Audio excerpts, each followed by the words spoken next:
How do I feel about receiving an honorary fellowship? I feel suitably honoured and perhaps a little sheepish because I feel so much that I've stood only on the shoulders of all the great people who work at ARC.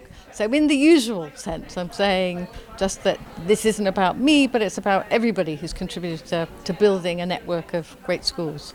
So for those who don't know about ARC, ARC is an education charity that was set up back in 2002. And ARC Schools, which is the part of ARC that I've been most closely associated with, is a network of academy schools in this country. So we have 38 schools around the country. We're focused on areas of disadvantage.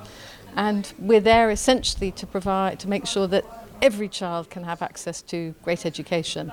ARC, the parent charity, works internationally and again is focused on ensuring that everyone can get the education that they deserve. Well, I've been associated with the IOE since really I first came to ARC. So when Chris Husbands was the director, he and ARC and the TES were involved in the setting up of the first Festival of Education.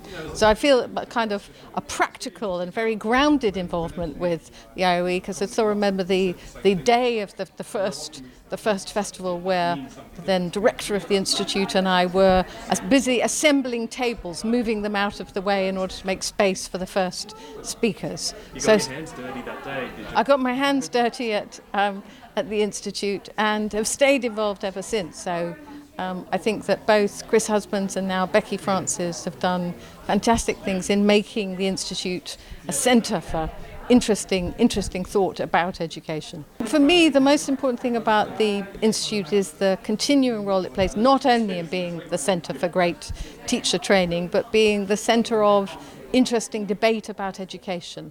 And one of the things under current director Becky Francis, I think what she's doing is making it exactly that forum for debate. There are lots of arguments about education and too often it gets reduced to a kind of Twitter sphere kabuki drama divide, and I think Becky and everyone at the IE are trying to be more interesting about finding the common ground and the ways that we can actually move forward on education.